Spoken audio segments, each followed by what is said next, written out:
To the mic. Welcome here. Thanks for coming. I don't know, I'm super excited about today. I think the chance for us to get together in person is a really great thing. And when we can, that's really wonderful. And for those people who are viewing online, hopefully the live stream link on YouTube is working well. If you've joined by Zoom, welcome from Zoom world. It's kind of funny to be in person and virtually together at the same time. It's kind of makes my brain twitch a little bit that's actually possible. Maybe that's because I grew up in a different time when you kind of had to be in the same room to see your friends. So I'm really happy that you're here. And I think we're in for a treat today. So one of the things I was thinking about when I was coming in was she was talking, Dr. Langan yesterday mentioned that she does sort of, what did you call it about Fridays? Like the dress in a different way on Fridays? Faculty Fashion Friday, right? And I was thinking about today when I was trying to get my hair in the right place, I was trying to think, does it matter? Like maybe I'll just like shave one side of it and then just come in that way. And because what I really want us to do today, what I was thinking about doing and what I hope everybody else here is thinking about doing is coming to have some fun. Like we're going to discover a play and play in the everyday. And later on this afternoon, we're going to be exploring some of the deeper issues with play and the justice of play. But I really want us to come with this sense that perhaps being super serious about a topic, coming to learn about something in university is okay. And it's especially okay and it's especially enjoyable if we come at it with a sense of play. That is, if we come at it with a sense of joy and curiosity and a sense of discovery and exploration. And I really hope that you guys come with that attitude today. Welcome here. Hope you guys helped yourself to some coffee for those people who are present, and those people at home, hope you have a cup of coffee next to you. And I'd like to take this next moment just to reintroduce Dr. Langan. Dr. Langan, of course, has her PhD from Arizona State University, is the director and associate professor at the Department of Communications at Wheaton College in Illinois. And I'd like to welcome her to the stage.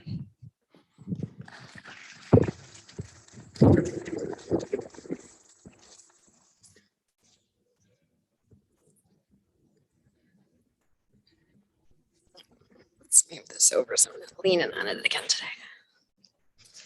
Yeah, if I would put one word on what I hope you come this morning with right now is some levity.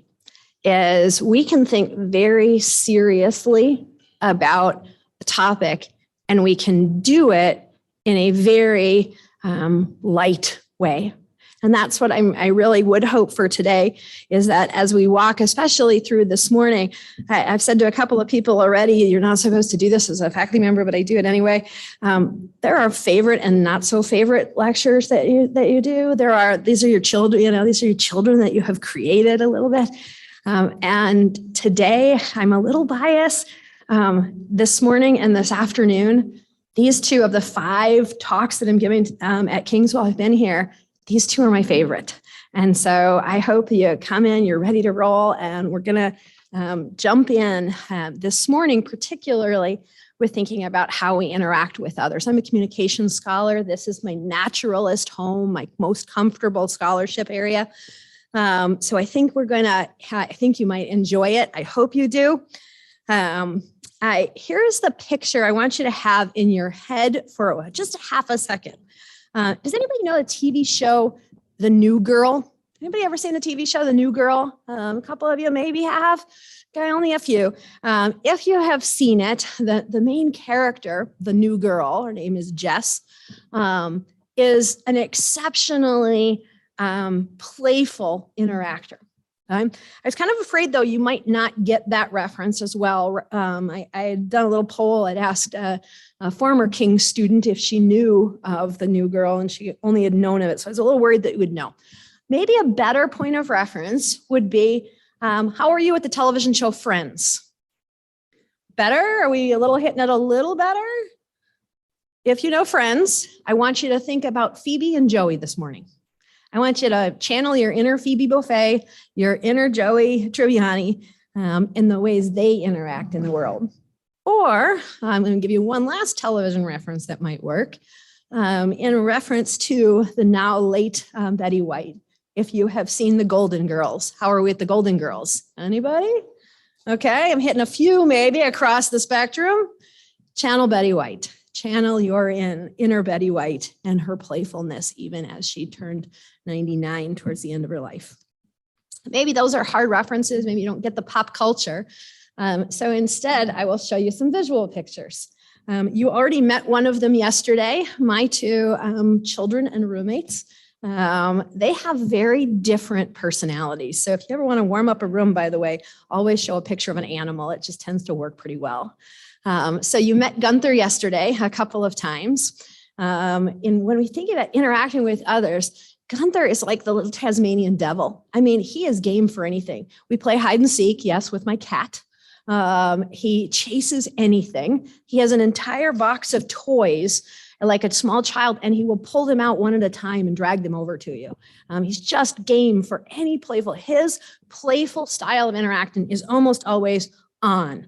You met Gunth yesterday. It's not the greatest picture of him, but I love it because if you see his little cheeky little face, this is right before he attacks my Christmas tree for the billionth time.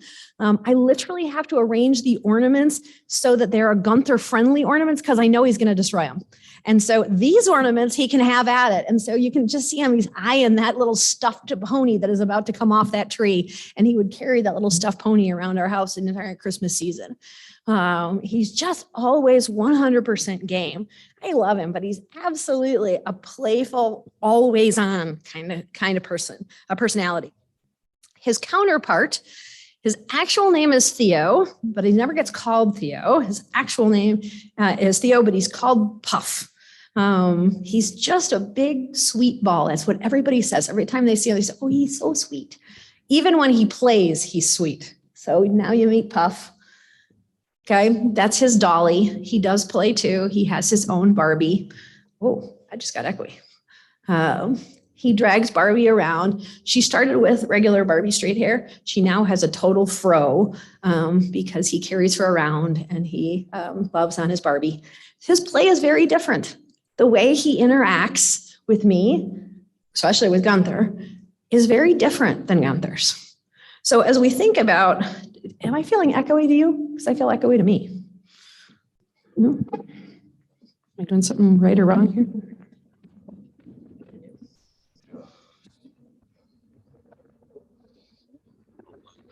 You do what you need to do. Okay. Less, better, worse? Talking into a cave here. As I said, Gunther is always on. Puff is intermittently playful. And both of those are acceptable options. When you think of your own, how do you interact with others in a playful manner? You don't have to be Gunther. You don't have to be always playfully engaged with others. If that's not your bag, don't do it. Okay? On the other hand, if you are someone, or if you have a personality more like Puff, where you are episodically playful, that too is a way to interact with others in a way that perhaps works for you best. And so as we walk through this, please don't hear me don't ever believe that I'm saying there's a one size fits all as to what it looks like to playfully interact with others. There's not. There's not a typecast here. Right? You will remember this from yesterday. Our stage is a play model. Remember yesterday, ooh, you're not seeing that. There you go. Remember yesterday, we were down here in solitary play, how we learned about play, what we understand about it, what it means to us. We move up the staircase today. That as we talk today, I'm really using a much better metaphor for play here as parallel play. If you're familiar with Piaget's work, parallel play means you and I are doing the same thing. We're not necessarily doing it together yet. We got to go slightly up the chart for that. We're kind of between parallel and associative play this morning. With parallel play, if you think metaphorically about little kids, they would be playing in the same room. They're not necessary and playing the same thing, but they're not playing with each other. They're playing on the same rug maybe, but they're not playing with each other. Associative play, they start to play with each other. We're both building a castle or we're both building a Lego set and we're doing it together, but not necessarily in response to each other. That would be associative play. Parallel play is I'm doing my Legos and you're doing your Legos, and we're not necessarily doing them against each other or with each other. So we're somewhere between a parallel and associative play this morning as we start to think about how we relate to others. Now, fast forward ahead, I warned you. Did you come ready to flirt today? Because that's what we're doing. We're going there by the end, okay? I know some of you already are getting your palms sweaty, okay? Work with me, it'll be fun. That's gonna move us up. That's gonna move us into associative cooperative.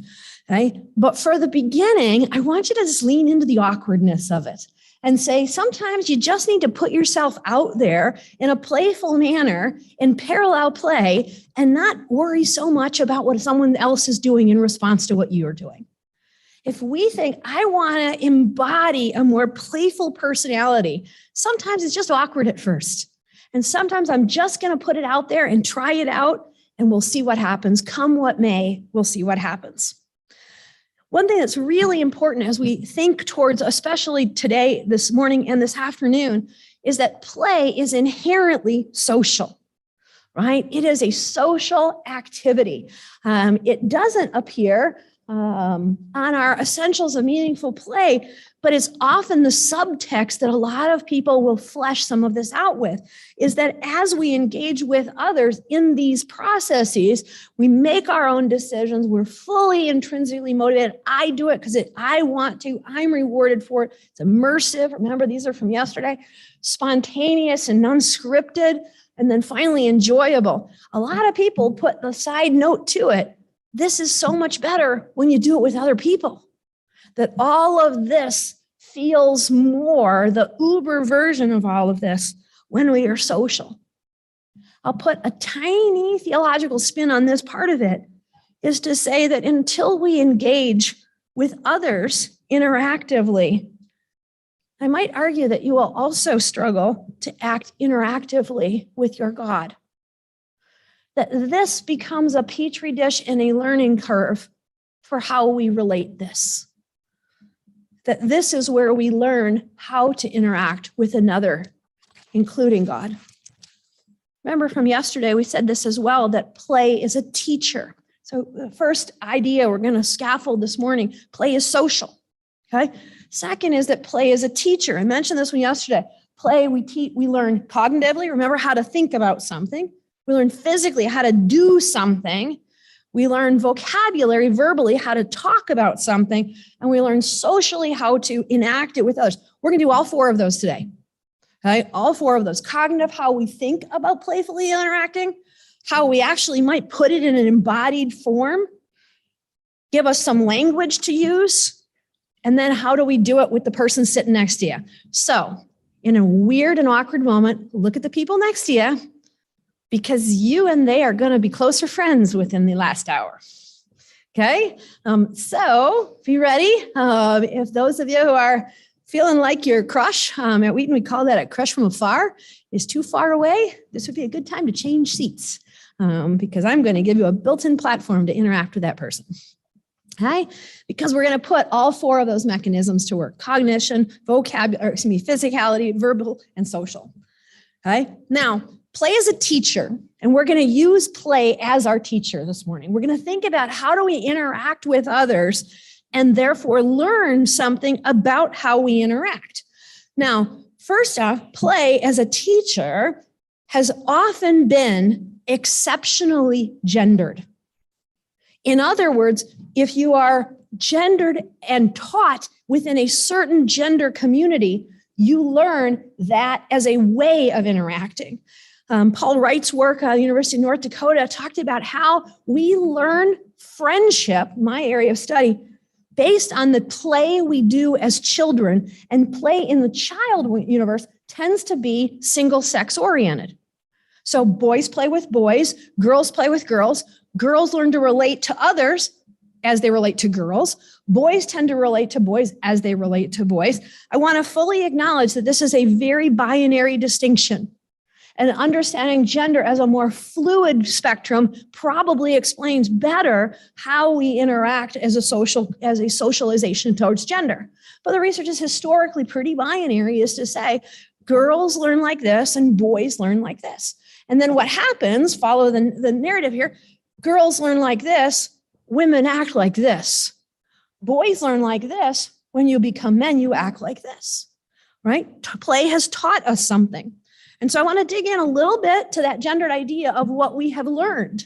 How has play taught you to interact with others? So again, for a moment, I want you to think about your boy and girl growing up era. I want you to think when you were pre-grade 7 or so. Even probably earlier than that, pre-grade 5. Okay? Think about who you played with, how you played, what it meant to play, and then we'll put that on this. Okay, remember what I said yesterday? We got to do the fit test a little bit. How do you like to play? And did what I say yesterday land with the ways that you play? In the same way, I want you to think about your playmates as a kid.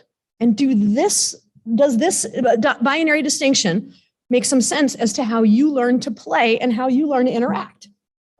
Okay, so Paul Wright goes further. Paul Wright pulls this out and says, okay, so female, female, male, male. Remember, this is originally thinking about it as a child construction, so single sex right now, so relating to the single sex. Okay, so now they're going to draw comparisons across the chart. So what does a girl learn? What does a boy learn? And so girls learn to relate to each other in what Wright calls face-to-face relating, this way. Boys learn side by side. Think about it for a moment in that grade 2 play. What do grade 2 girls play at? How do they play? What do they play? This is where you talk, by the way. Behind the mask, yell it out. What's a little girl do to play? Huh? Okay. Keep going. Go ahead, yell it out. Is they play what? Dress up, make believe. They play, they role play. They play with Barbies, right? They play with dolls. And what happens is, how do you do that? You turn towards the person and you play with them face to face. We create a story between us, right? My sister and I growing up, we had Madame Alexander dolls. Anybody know that Madame Alexander dolls? It predates American Girl dolls. We're kind of in that same genre, if you're familiar with, sort of model dolls. We played the heck out of those dolls. I mean, we were those people. We changed their clothes. I think, I'm fairly certain, I want to throw Tracy under the bus here, but I think it probably was me. One of us cut the doll's hair. I can't remember if it was her or me, but it's definitely her because I'm telling the story. We played with those dolls. My mom made them different dresses. We got all up in their business and we played with them. I remember I was a little bit older, probably grade 5, and I went over to my then little girlfriend's house. It was Mary Alice, and she had Madame Alexander dolls too, and they were all pristine. They were all in their little boxes. And I remember even as a grade 5, probably about 10 or so, looking at her going, what are you doing with those? She says, oh, we don't take them out of the box. I said, that's not how I play. What do you mean you don't take them out of the box? That's I've never been that person. I've been a get up in there and play with it moment, right? And little girls, they tend to play with and facing each other. Now, on the other hand, what kind of games do little boys play? There's more little boys in the room than there are little girls, I think, if I'm looking around taking an inventory. So what do you guys do? What? You play sports, you play pickup, okay? You played ball, you did what, you might play a video game. How do you play those things? Side by side. I play alongside my friend, right? And so if it's a video game, I'm sitting here, he's over here. Is he playing? What is he playing? Mario Kart? What is he doing as a little kid, right? And we're still playing with each other, but we're doing it side by side. So we learn to relate, not this way, but this way. It's no less close, no less intimate, no less important as a friendship learn as teaching us how to relate, but it's a side-by-side mechanism. Little side note, I was, for a time, I was the faculty mentor for our men's soccer team. And we had a guy on the team who the game before had gotten a red card, which was very unlike him personality-wise. And I remember going to the practice, which I didn't usually go to practices, but I happened to go that particular day. And I remember hanging out with him on the side of the field and just wondering what's going on. How did this, what happened? He kind of just lost his total cool on the pitch and just kind of wondering how you doing? And I'm standing there next to him on the pitch, and he starts talking, and everything that was in me wanted to turn and face him and have a conversation with him and not stand on the sideline and talk to him this way. And this had to keep coming back to my head to say, don't look at him, Emily, you're going to scare him. You're going to scare him away. Relate to him side by side because you're doing it, but he does it this way, not this way. Right? Is that intimacy, relating to each other. We are taught even the posture we take. Okay. So first thing, side by side versus face to face. Okay. Now, play tends to be differently distributed, boys and girls. Girls are more exclusive. Girls in the room, who are now women in the room, how many of you had a best friend? How many of you have a bestie or had a bestie as a growing up person, right? You had your person. Remember, as a little person, Jeannie Mason lived across the street from me. She was my friend, right? On the other hand, who plays the pickup games of ball? Who are boys' friends? Who's ever there? Everybody can play. It's open. Come on, play. Come on, do it. Jump in. Play the game of pickup. Not to say you don't have closer relationships, but boys think more inclusively about relating versus exclusively this one-on-one emphasis. Totally translates to us as adults, right? What happens when I ask my students, my female students will tend to immediately say, yep, this is my friend. This is my roommate. This is my person. Right? If you're a Grey's Anatomy watcher, that language is actually adopted right into the show. You are my person. She's thinking very exclusively about who her relationships are. On the other hand, when I ask the men in my classes, who are your friends? They're like, all the bros on my floor, all the dudes to play with, my teammates. I'm like, you're a football player. There are 109 guys on the team. Yep, those are my brothers. You can't have 109 close friends. Yes, you can, because those are my teammates. Those are my brothers in arms. Right? If I push my football player, they don't want particular. If I push them and say, okay, who's your real friends? He says, the defensive line. I'm like, that's about 10 people. He's like, yep. I said, you can't get any smaller than that? Nope. 10 people, right? We think about relating more inclusively if we are trained from masculine speech culture about how to relate. Straight back to how we played as a kid. Play as a teacher, right? Next is how we manage those relationships. And so women tend to relate on these core value questions that they learn from kids. Because again, if you are playing together, we're co-crafting a story here. We got to be on the same page. You can't play dolls and play makeup and play a dress up if we're not telling the same story, right? I can't be the medieval princess and you be the firefighter. This doesn't work. We have to be telling the same story. That's how this game works. Girls are taught then to sync up on those value statements. Men, on the other hand, as boys, are taught instead that doing things side by side means we've got to do and like the same things, because that's how we relate. And if we don't do anything, right? Some of you who play, if you are an artist and you like music, you're probably not hanging out too much with our volleyball players here if they are gym rats, right? If you are a hockey fan, from yesterday, if you're a rink rat, you hang around a whole lot of other hockey guys. You're like, well, do you talk about things? It doesn't matter. We're at the rink together. Men, this is my golfing buddy. That's the guy I hang out with. That's the guy I do things with. This guy I go hunting with. And I have to share that, because if we don't share commonalities, what do we do? Right? Again, how we play translates into how we learn to interact. Right? This is an interesting one, is that, again, girls are early told, we got to hash this out. Sorry, you're my target. You're my first person in my sight line, right? Okay. We got to hash this out. We got to smooth that path out, because we're interacting like this. So therefore, if it's awkward, we got to have that moment. Sorry, we're going to have a little awkward moment here, right? On the other hand, if you and I are friends, sorry, again, guy on the sight line, okay? If you and I are friends, we don't see it the same way. It's good. We're good. Wow, that friend thinks so differently than you. It's fine. I like him. Brings a different perspective to my life. Men are much more tolerant of that than women are. Okay? And again, it's how we are taught to interact as kids, how we play as kids, and it translates directly to how we interact as adults. Okay? The last thing that I'll pull from this and use it as we move forward is that what happens here is that we learn different models of intimacy. Intimacy for girls tends to be an expressed issue. We need to say it, right? Boys, on the other hand, intimacy is fully implied. What I would never, ever want you to walk away from, which even Paul Wright, the scholar who originally did some of this work, said consistently, we have underestimated the intimacy of boys and men. We have said that the column on the right is not intimate, where the column on the left is totally intimate. And I would say you have a gendered construction of what intimacy is.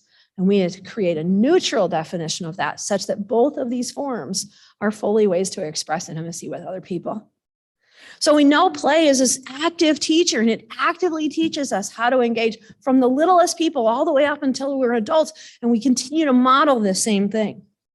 Okay, now I want to go in what's going to seem for a minute, stay with me here, as a total left turn, and I want to talk about art.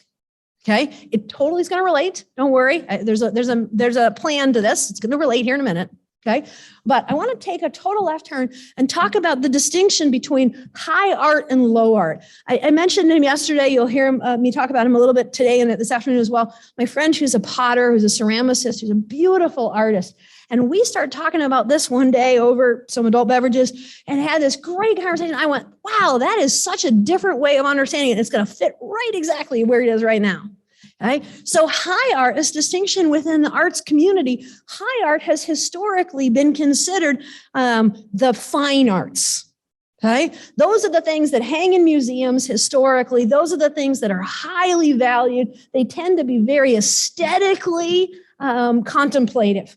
On the other hand, what's called low art, my friend David preferred the term craft art. The bottom of that spectrum, or the other end of that spectrum, is functionality art. Art that tends to be more, there's the fine art, craft art distinction on the right that I gave you. Then on the bottom, he says this functional art tends to be considered of lower value, and yet it's another expression of art. Now, I want to dig into it a little bit more, okay? By again doing some side-by-side comparisons. So, oh, that's really hard to read, sorry. Fine art is on the right side, left side, excuse me, and low or craft art is on the right side. So again, I want to do some side-by-side comparisons, just like we just did with gender and interacting. Okay, fine art, those of you who are artists, I'll speak your language and walk away from sports here for a minute. Fine art tends to be abstract in nature. Have you ever walked in, I hope you've been to some museum, walked in and you look at something and you went, I have no idea what that is.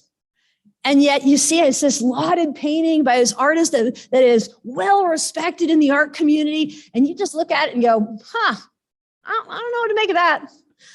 Now, I'm going to go out on a limb here. He will not connect at all with some of you, I realize. My favorite artist is actually Jackson Pollock. You know, the splatter painting of Jackson Pollock. Some of you, okay, shaking your head, my friend. Is that a yay shaking the head or a nay shaking the head?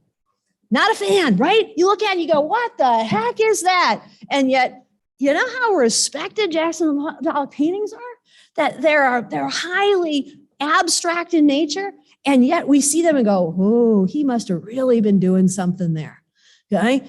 That's an abstract art. On the other hand, craft art historically has forefronted utility. So craft arts are things like weaving, okay, tapestries, things like pottery, okay, creating functional pieces of art, right? Needlecraft, things that are beautifully done, but are functionally the foreground, as opposed to architecture, maybe functionally the foreground, as opposed to abstract in nature. Okay. Now, next distinction between them is high art tends to be very cerebral. Okay. Very in the head. It tends to be very metaphysical. You have to think about it. What does it mean? What do I think about it? On the other hand, craft art tends to be tactile. It tends to be manual, otherwise known as physical. It is temporal down here versus ethereal up here of high art.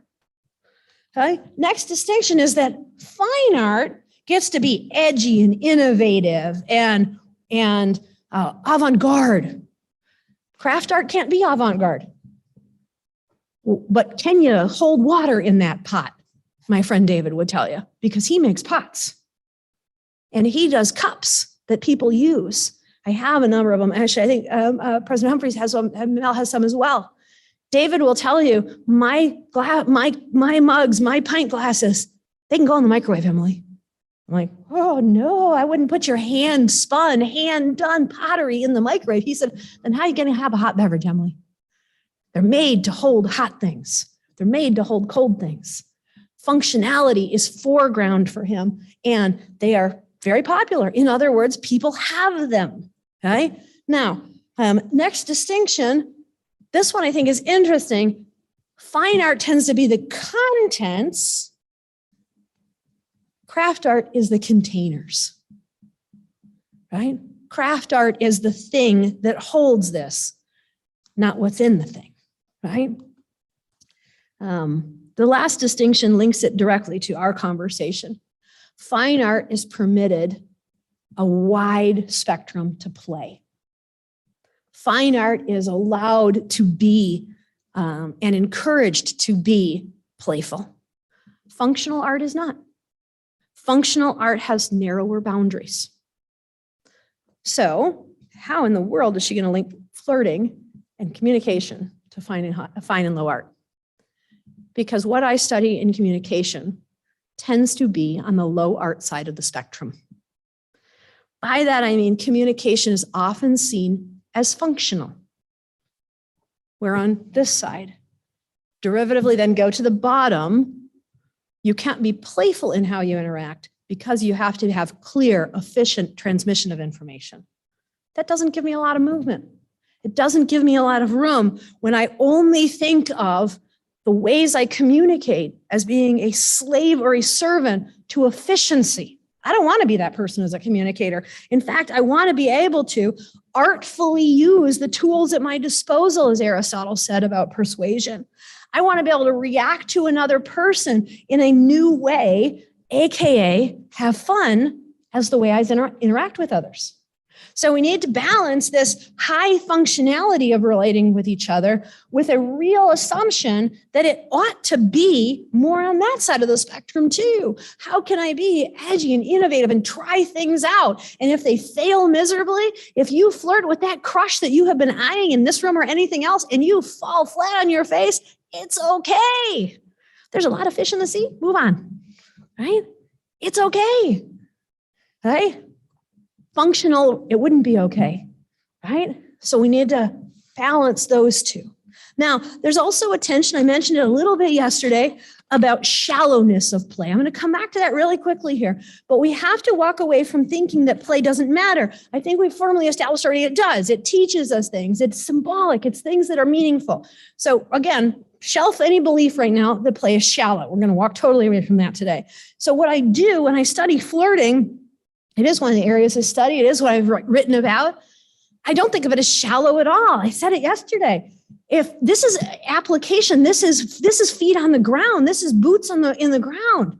How do you interact with somebody to whom you are attracted to in ways that are honoring to them, honoring to God, and at the same time, fully manning that you are a fully embodied human and you like this person?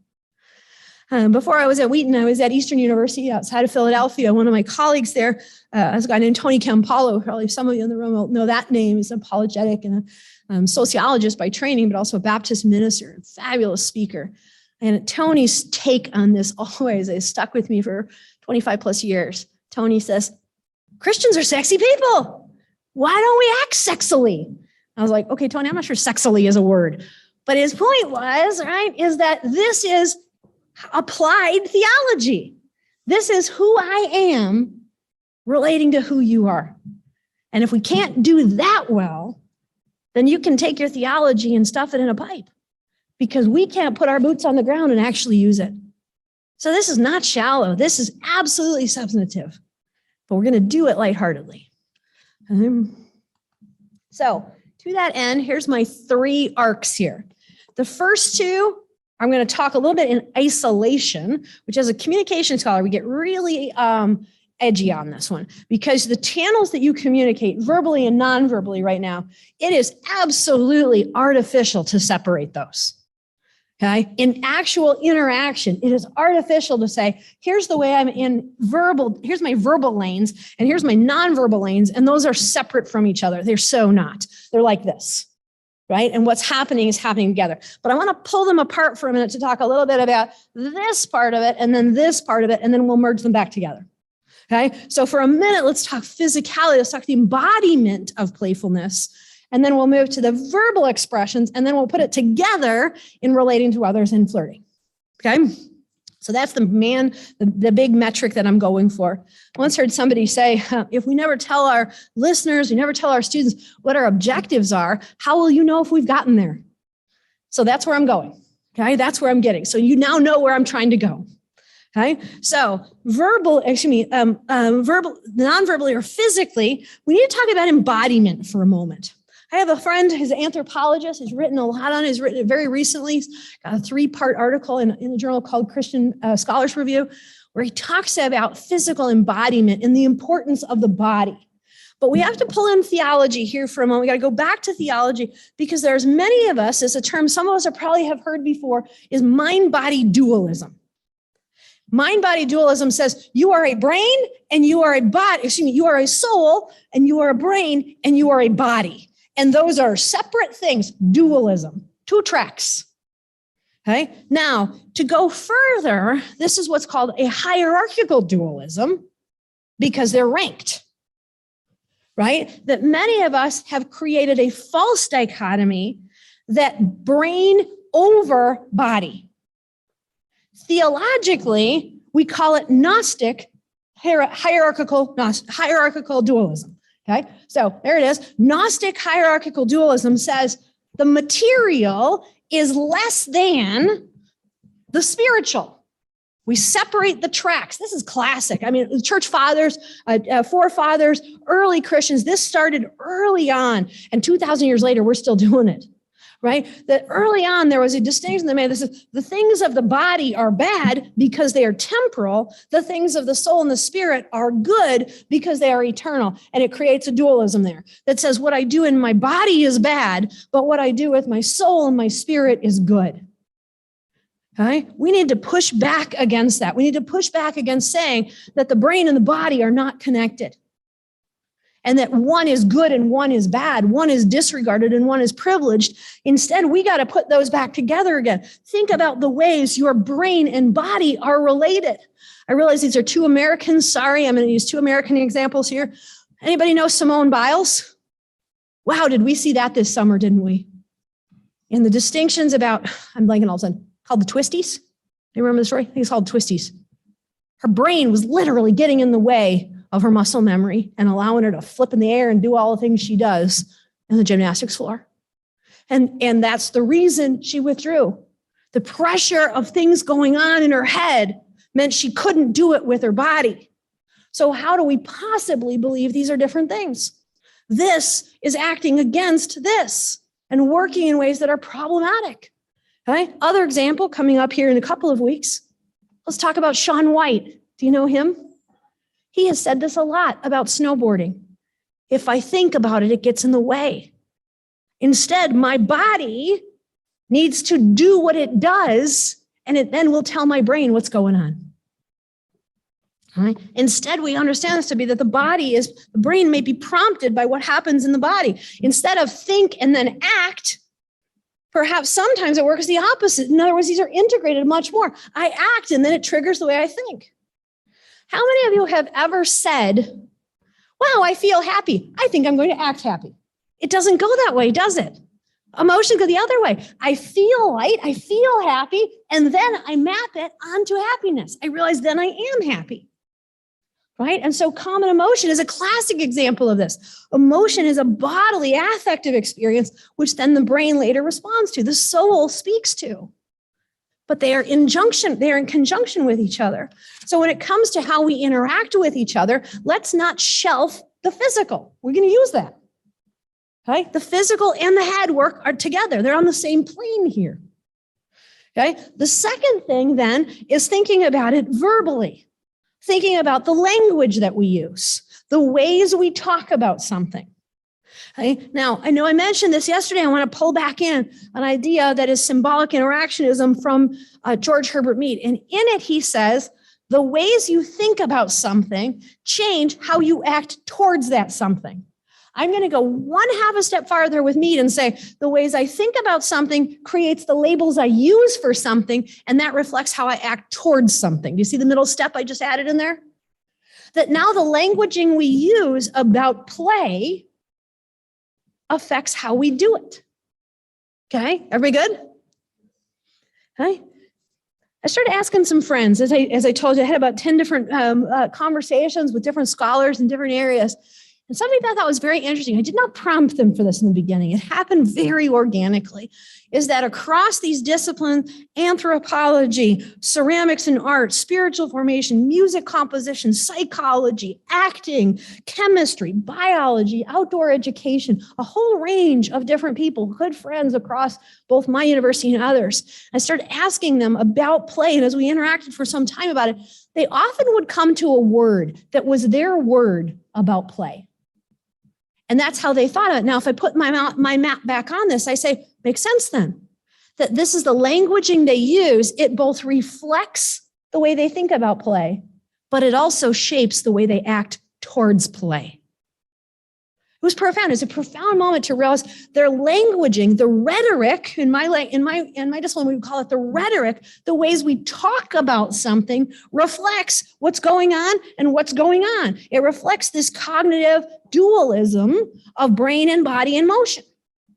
And it's the junction point is the languages we use. So here's my friends' words.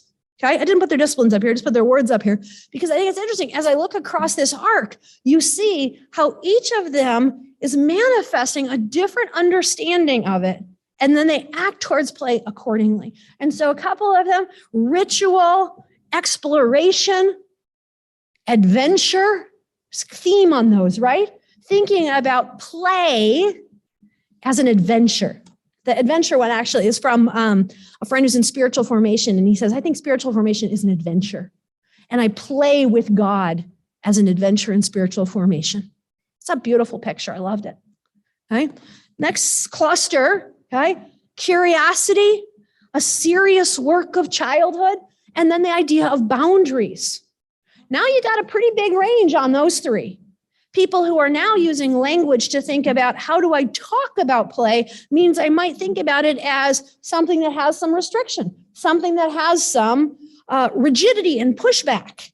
It's not now the dark corners of the adventure, but instead it's, I want to know the edges of the rink that we painted yesterday. Okay.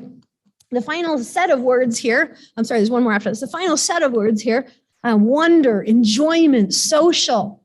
The thing of basking in play. I get much clearer from that set of words. That cluster of words, the languaging people use there, suggests they see play as something that is sort of the water is warm, jump in. Okay. Now, last one comes from my friend who's a composer, and he thinks about play as what you do when you do not, what you don't normally do. Okay. He didn't want to say work because he said, like, for a student audience, you don't necessarily have a full-time job. So when I think of my job as a teacher, am I playing? Sean would say no, because this is what I do. For some of you, it might be being a student doesn't feel playful because that's what you do. You have to step out of that role and do something else.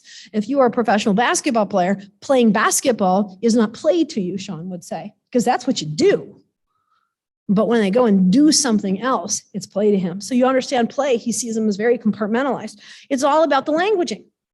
Okay. A second way we can get a hold of or move into this idea of thinking about verbal interaction is storytelling and talk and the ways that we tell stories. We can playfully communicate with other people because we tell stories with them. Think about it for just a moment. If you haven't been around a small child lately, think about how a small child tells a story. They're very expressive and descriptive, right? They're very dramatic often, or they're very didactic and very concise, right? It's a way of relating to other people in the ways that we talk and the methods that we use to talk and the things we think about come out in the ways that we talk. Okay. Now, last pivot then, as we're going to put them back together here, is how do we relate to other people? How do we put the verbal and the nonverbal in a playful context in talking about how we relate to others? Okay. I want to make an argument for the case before I make the case, which is why should you do it? Why should this matter? Okay. So I propose a few things for you this morning about why you should playfully relate to others and why you should bother trying this out. As a social scientist, I can tell you one of the things I look for often is cause and effect. What thing is the trigger and what thing is the response? Playful interactions is both. Playful interactions is both causal and affects good things in relationships with others. It's the temperature check that we're doing well when we can play with other people. When we aren't doing so well, we tend not to play very well with them. On the other hand, when we are playing with them, it predicts good things in the future as well. And so it's an interesting social signaling service that is both a how are we and how will we be. And so when we relate to each other playfully, we step into that river, both as a sign of where we've been as well as where we're going. As we playfully relate to each other, it's also highly useful. This is functional. This does something. Play is highly useful. It allows us to manage relationships in a low risk environment. It lowers the resistance, takes everything down a step, makes it more enjoyable. We talk about it in my discipline as face giving and face saving. It's face giving to play with another person. In other words, I do it for you, but it's also face saving. It helps me out as well. That as I do that, it's a social signal that I'm safe and I want you to feel safe as well. And that as we playfully relate to others, we get to that place. Right? We also know, however, that it is variable. By that, you see, I put a whole lot of variability here. There are customizable versions of this. Play is not a one size fits all. I said that from the beginning, but there are different ways to enact playfulness as we relate to each other. Some of you will likely have a lot of inside jokes with your friends. I hope you do. It's a playful way that we tell others, you're my people. You get me. We share that joke together. Some of you, however, do a lot of teasing with your friends. You rib each other. You make fun of situations and each other as a way to show how close you are. I wouldn't tease you if I didn't love you, is the model, right? We do mock aggressions. We physically interact with each other. Some of you will mess around. You'll squeeze and pinch and push each other in a mock aggression that says, I'm safe because we're not actually hitting each other. Even if we were, I still like you afterwards. Some people interact wittily, and they are smart. I have a friend, his name is Dave Lundberg. He's the king of the puns. And it feels like a one-upsmanship every time you start playing with him because he's going to best you. He's going to have a pun on top of a pun on top of a pun. He's so witty as he does it, right? That's playful interaction as well. And then there's also a sense of flexible humor. What does it look like in the moment? Now, before we jump in, I want to throw up a red flag here, though, and say there are some cautions. That as we think about playfully relating, we got to step out of the frame for a minute and say, it's not necessarily the easiest thing. And we need some caution moments. We need some boundaries. Remember, play has boundaries. So we need to understand what those boundaries are. And so I want to just throw up a little bit of red flag here before we go too far and put some cautions out there. Because thus far, you would say, I'm putting the gas to the floor and saying, go for it, play away, pick your lane and run with it. But I don't want to set you up for failure. I want you to understand that play also has parameters. And some of those parameters are some of the problems or pitfalls that we get into sometimes, that play can escalate in the wrong direction. Unfortunately, probably every one of us in this room has experienced this, that we have been playing with somebody and it took a turn. And we might not even know where that turn was, but we know that it went off the rails somewhere. That in that turn, it became more problematic than possible.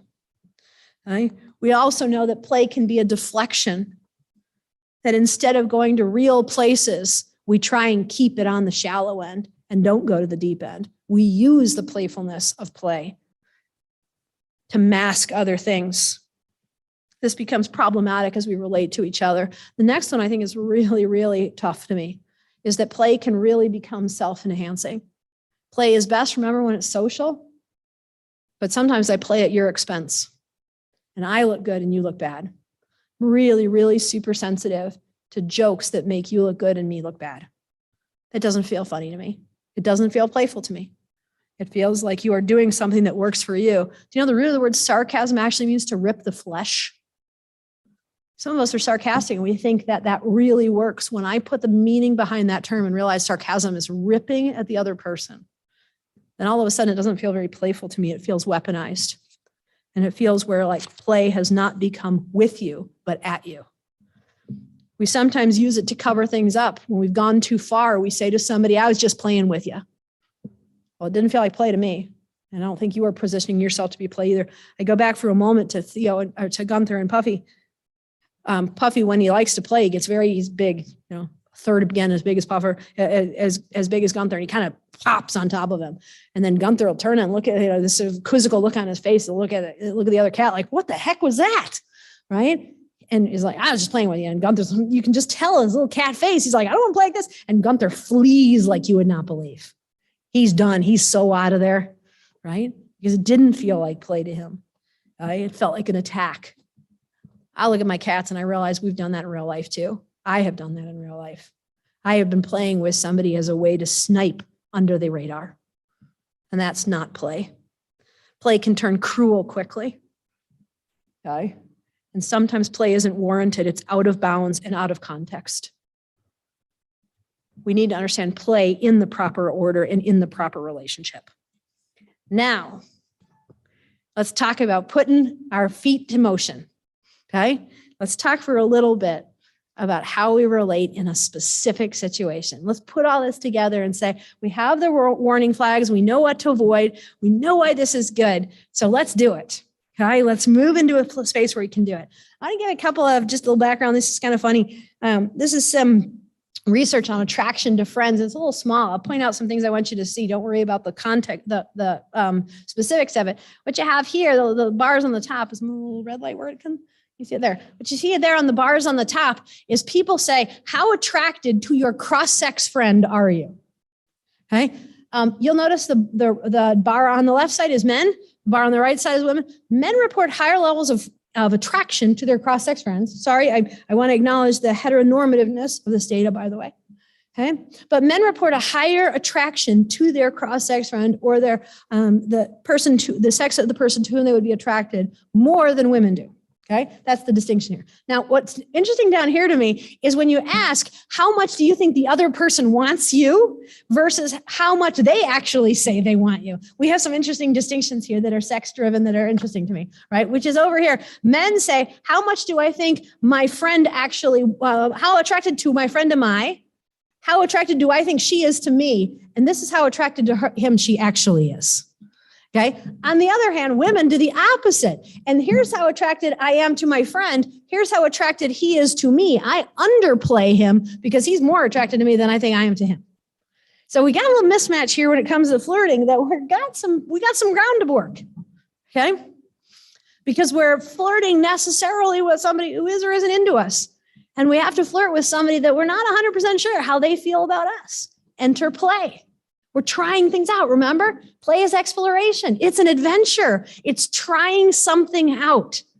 And the unknown here is, are they into me too? Will they, as one of my participants in one of my studies on flirting said, will they take the worm that I'm putting on the hook? That was a little too graphic for me, but I get where he was going, right? I'm going to dangle the bait out there. Are they going to take it? Doesn't know. That's the grand adventure of play in the context of flirting. Now, there's various motives. Oh, no, don't go there. Yeah, pass this. This is less interesting. I want to get to the actual stuff. Let's go there. Okay. There's various motives for why people flirt. And so why would you use this? Why would you do this as a playful interaction? We do it for relational outcomes, right? We do it because we want to advance a relationship we already have. We flirt with partners that we're already in a relationship with. We flirt with people we want to be in a relationship with. We're exploring whether or not you're interested in me. Those are both in the top column. Sometimes flirting is sexually intentional. We're going for moving into a sexual relationship with somebody, so we flirt with them as a forerunner of that. Okay. Sometimes we flirt because it makes us feel good. That's the esteem enhancement. It feels good to be flirted. And also sometimes we flirt with other people to make them feel good. Okay. And so it's an esteem builder on both parts. Sometimes we flirt because we want something. I won't make you raise your hand on this. Anybody ever flirt with somebody because you wanted to get out of a ticket? You wanted somebody to buy you something, a drink or otherwise. You wanted a free dessert at a restaurant. You wanted to get a pass card at the DMV, whatever. Right? Oh, how are you? Oh, it's nice. Oh, good. All of a sudden they pass you through customs. You're like, oh, thanks. Have a nice day. Right? Use that little flirting. P.S. It did not work with me on Toronto on the way here. But that said, we try sometimes. We use flirting as a technique to sort of grease the wheels. But we also flirt because it's fun, because it's enjoyable, because it's playful, because it's a way to interact with others in these non-threatening and socially appropriate ways. Okay? Now, there's also different ways to flirt. Okay? There's flirting styles. So again, think about yourself for a minute. The really funny thing on this is people have almost no self-reflection. If I ask you, as I do, if this was my class and I do an entire day on flirting and a how-to in my class and interpersonal, and we pause and I say, okay, what's your best flirting technique? I won't pick on you as my front-running people, so don't worry, I'm not actually pointing to you, right? Okay, what's your best flirting technique? Do you know how many people don't know? I don't know, I just do. Okay, now everybody's got a style. Okay, so is your flirting style traditional? In other words, you do things along a very particular script? Is your flirting style very physical? You use body? Is it sincere and relationally enhancing? Is it polite and cautious? Is it playful? And we explore boundaries. So now you see play occurs a second time, right? Play is a motive to flirt, the fun part. Now play is also a way to flirt. It's a flirting style. We're going to see it come up in one more place, okay, which is, can you believe there are actual metrics? This is a great study. This is not mine. I've used the study, but it's not mine. Okay. How do you rate your flirting? Okay. I'm going to give you a little more details later. So you got to bear with me for a minute. Remember I told you you're going to flirt with that person next to you? I want you to do it right now. Give them your best whatever right now. I'm going to tell you more. I'm going to give you other hints in a minute. But right now, I want you to just try. I know it's awkward. Remember I said, just try it. It's fun. Okay? So shimmy over next to somebody. If you're not anywhere near somebody, shimmy over. Right? Find a target. Find somebody to flirt with. Okay? Okay. Now, you can't just be nice. You got to flirt. You got to think about it as what you call flirting. You doing it? Okay. Now pause. Step out of that game for a minute with me. Okay. Don't worry. You're going to do it again. Don't worry. We're not done yet. Okay. So step out of that game for a minute. Okay. Now, here's what I want you to do. Ready? I want you to judge what the person just did.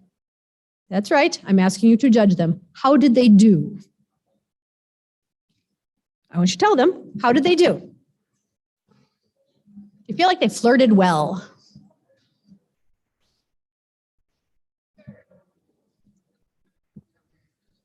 Okay, now, wouldn't this have been a lot easier if I gave you some way to actually evaluate it, and I gave you some way to alter it, to up or down your game?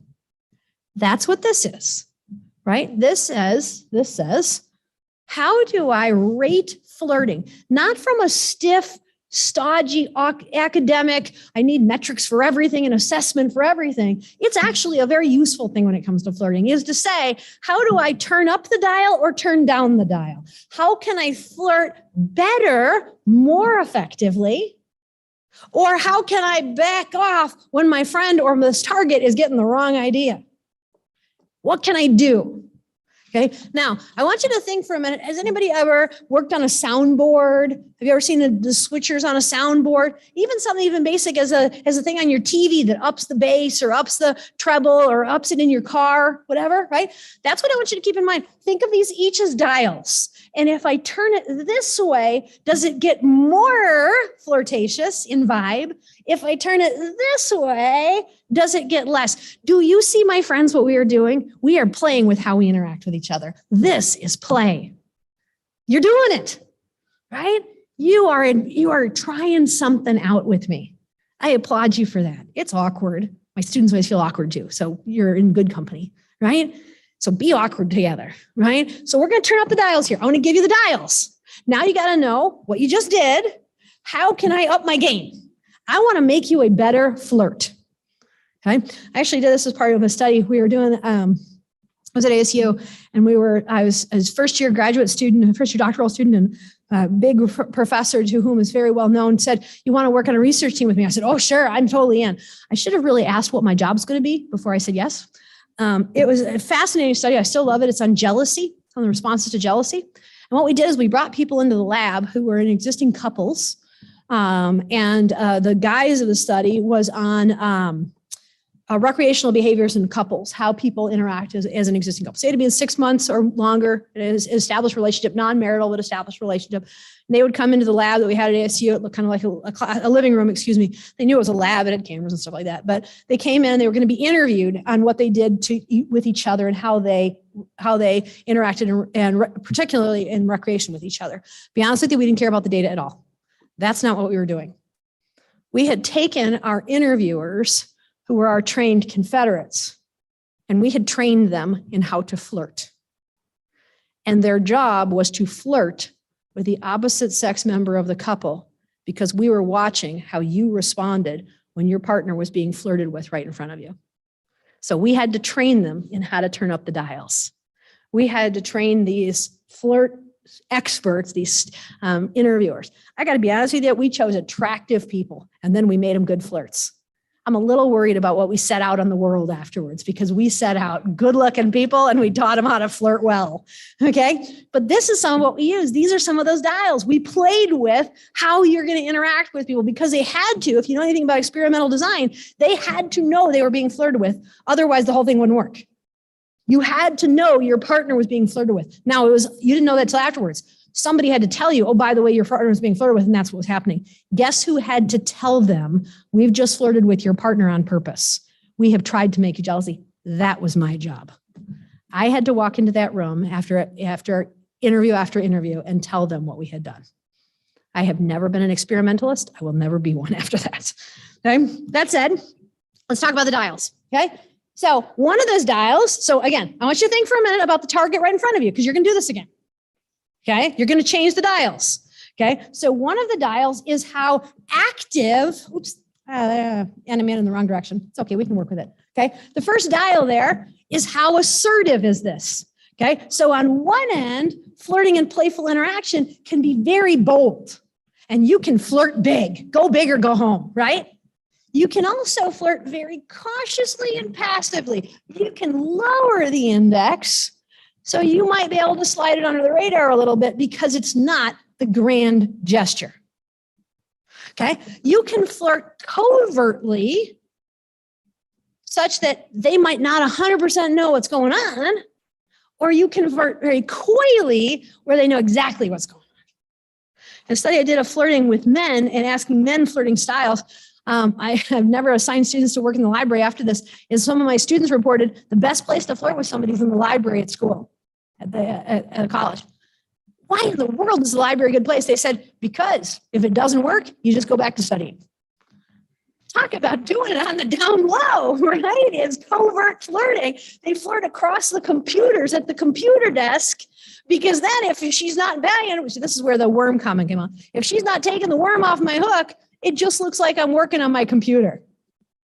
That is flirting on the down low, if ever I heard it, right?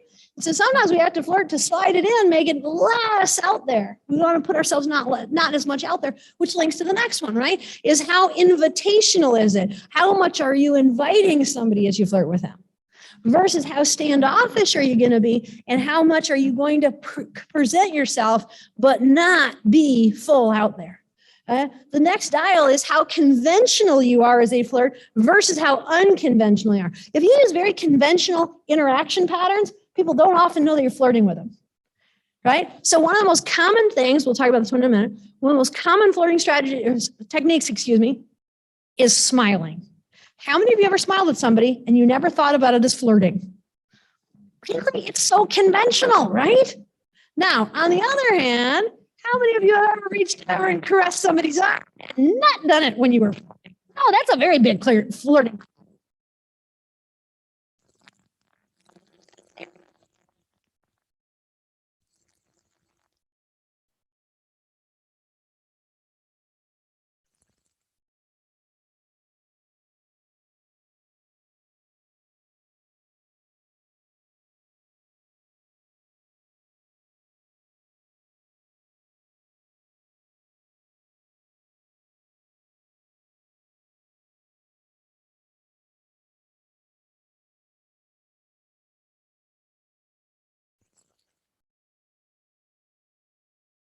That I'd put you and I together.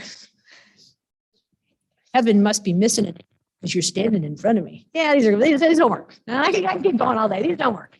These are bad plans. Okay? But there are several ways to flirt.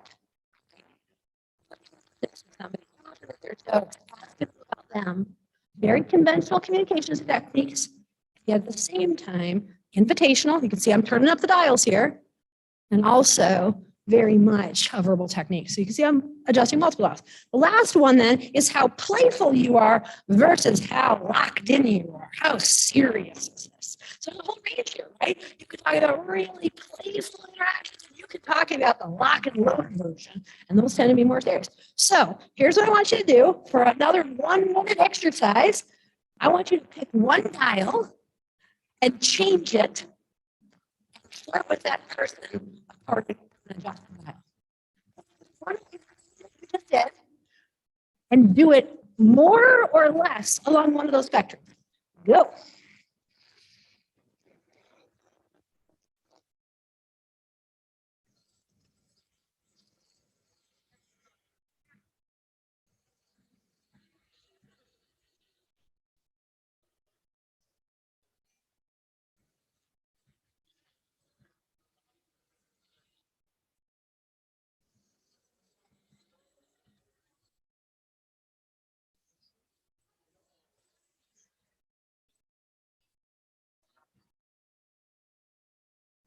We're not done. We got multiple steps here. You ready?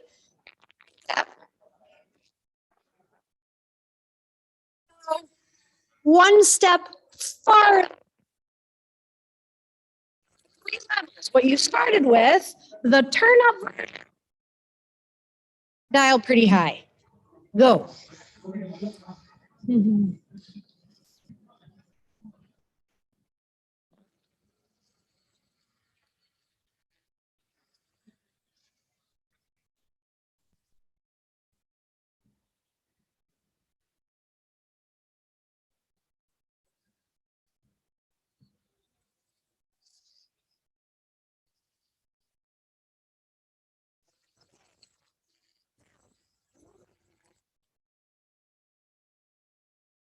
On this is my two.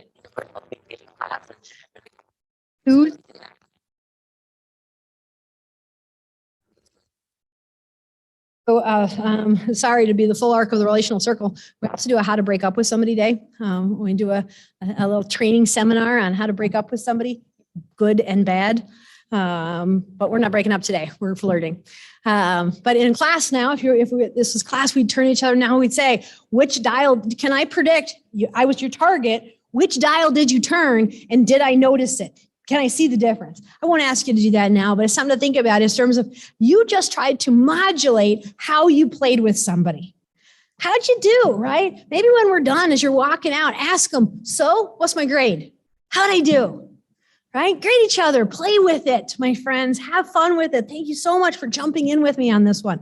Now, last piece though, is I want to help you out a little bit here, because what we know about flirting research, both mine and other people's, is that the techniques of flirting help you out. In other words, practice makes perfect. You can flirt better if you try more techniques. When you land on a camp and stay there, it tends to get stale. So if you go across a spectrum of flirting, we tend to see more success. Now, little note, men, you're going to have to work harder on this because the research is really consistent. Women's behaviors are always rated as more flirtatious than men by both women and men. A woman flirts, a man flirts, a woman rates it, and a man rates it. Top of that spectrum is going to be the woman's behavior is rated as most flirtatious by both audiences. So men, you're going to have to work at this because we don't naturally label what you do as flirting. Women, be careful because what you do will be labeled as flirting. Okay, but skills matter and you can become better at it. If this was awkward, that tells me you need more practice. That tells me you need to practice flirting. My students, I unleash them on our campus and say, go for it. Because what we do next, I'm going to do the smaller version of this with you. What my students and I will do is walk through these documents. Don't worry, this is way too much detail, which is why we're not doing it. This is Monica Moore's study. She did a natural study of flirting, and she found 52 different techniques that people use. So my students and I literally go through every one of those 52, and I make them do them in class, or we do some mock version of that in class, because you got to try it out. You got to know what this looks like.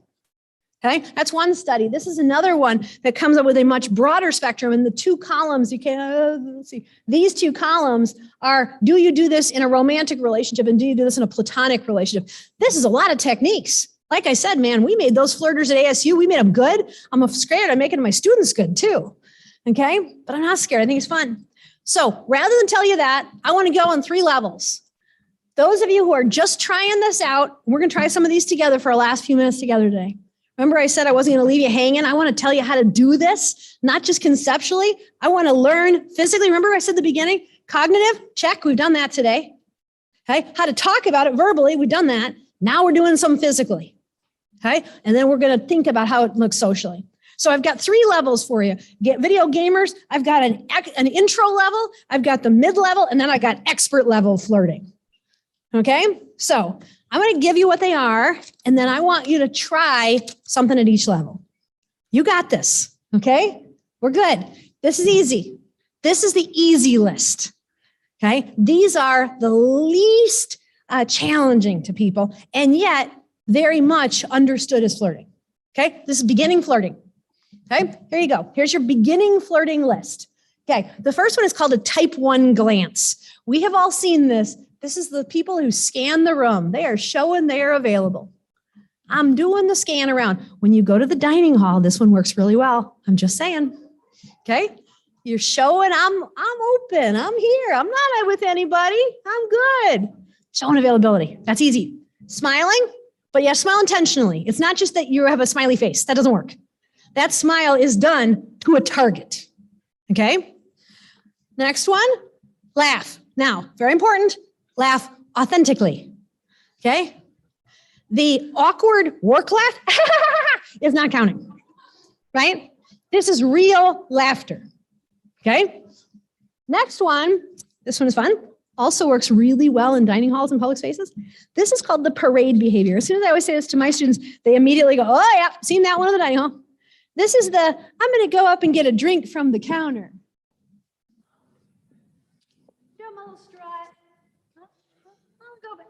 Come back to the table and go, oh, what did you get? Oh, nothing.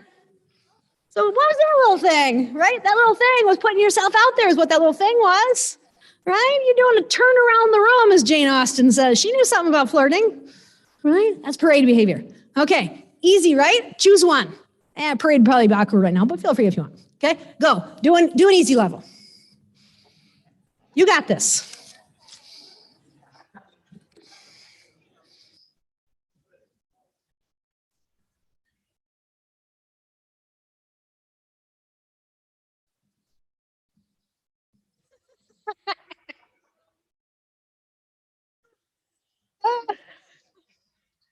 Oh, you guys are great. You're playing with me. I love it.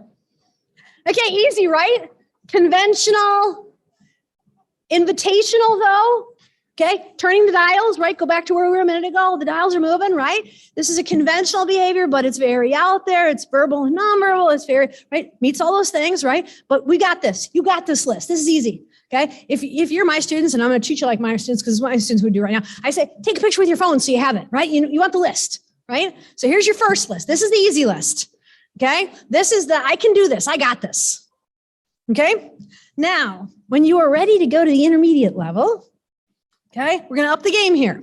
Okay, let's see what you got. The first one is a type 2 glance. This is where I look around the room, I pick my target, I go around the room, and I come back to my target, and I pick the room, and I come back to my target again. I have zoned in on somebody, but I'm not locked and loaded. I'm still open, but not really. I'm open, but I'm not really, right? Playing a little game of catch with their eyes, if you will. It's called type 2 glance, okay? The next one, I got to take off my glasses for you. You might not be able to see this very well. Okay, this is the eyebrow flash, right? Playful gesture that says invitational, come talk to me, right? The eyebrow flash. P.S. pan-cultural, okay? Okay, the next one is our first complex move. You got to put two things together on this one. Sorry, guys, it's gonna be hard. The hair flip and the head toss. Yeah, the guy's got it, right? It's the hand through the hairs. That'll work. I'll take that. I'll accept that. Okay, it's a complex gesture, multiple steps. Okay. Next one, the object caress. This is the grabbing your hand, the grabbing your glasses. Maybe it's adjusting your mask in a COVID era flirting, right? This is the water bottle in front of you. This is the phone, right? This is touching something, not the person, okay? But touching something suggestive, right? Opens you up to, I'm playing with you here a little bit. I'm playing, okay? Next one is the lean. This is getting a little physically closer to them, not contact skin on skin, right? That's something else called a shoulder lean, okay? This is just moving it towards the other person, open, invitational, okay? The next one is exaggerated behavior. This is you on steroids. This is what you normally do, done more than you normally do it, okay? And then the final one is a verbal one, conversation initiation. How you doing? Okay, try one of them. Give me a mid-level. You got this.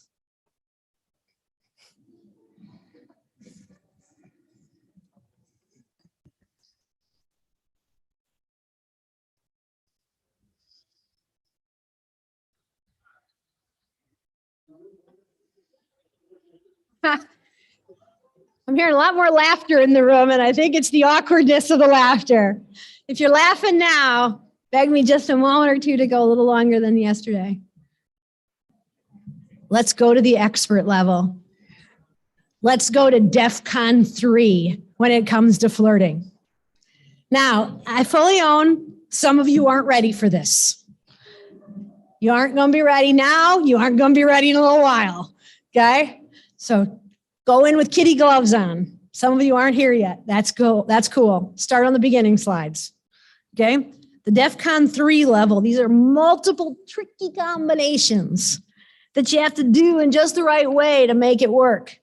As you saw it coming, you had a type 1 glance, you had a type 2 glance. What do you think's coming here? You had a type 3 glance. This is my person. Sorry, you became the target. I hope you're okay with that. Okay. I have chosen my person, and I am holding that gaze.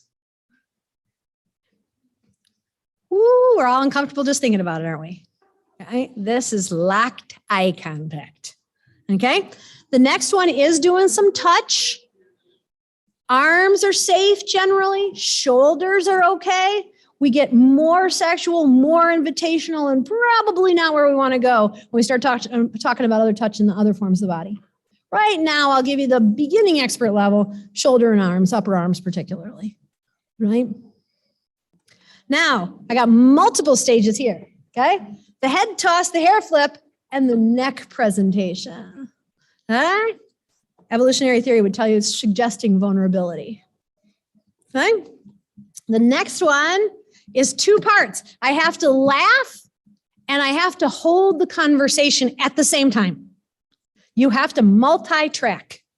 I have to laugh at your actual joke. I have to insert laughter into what you're saying. I have to do it at the right moment. Okay. Now, the next one is really an expert level that some of you are going to freak out on me. Okay. Hair and face touch. And by this, I mean of the other person, not your own. Your own's like a mid-level. But to touch their face is very assertive and very quickly understood as flirting. So if you want to send the alarm bell quick, here's how to do it. And then the last one is teasing. And how do we tease the other person and playfully? Now, I'm going to give you a very short window on this one. Try one of those. Go ahead, awkwardly try it. I know this is hard. We're not here yet. I know it's awkward. Lean in, you can do it. It's hard. I know it just feels weird, doesn't it? You got this, friends. You're doing it. Okay, I will save you. You can stop. Oh, thanks. Okay.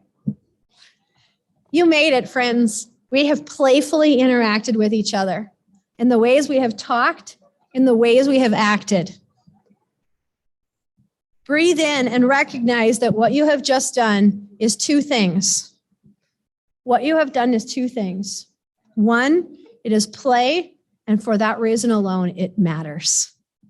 That what you have done has been a process of understanding play as meaningful and play as a way that we express our full humanity to the other person. I would argue to the end that the other thing that you have done is God honoring, because God made you to play and God made us to be in communion with each other. And I think God made us to flirt with each other. Not sure on that one, but you'd have to argue with me against it. This afternoon, just as a warning and coming attractions announcement for this afternoon we talk about how do we playfully interact with each other in ways that honor our full humanity. That's this afternoon. I will see you then.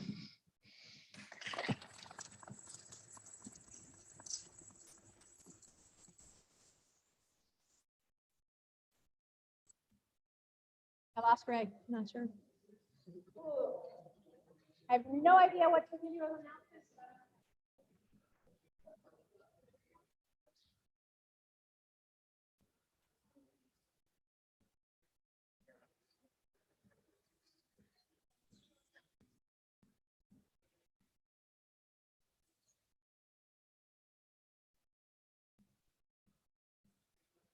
Hello.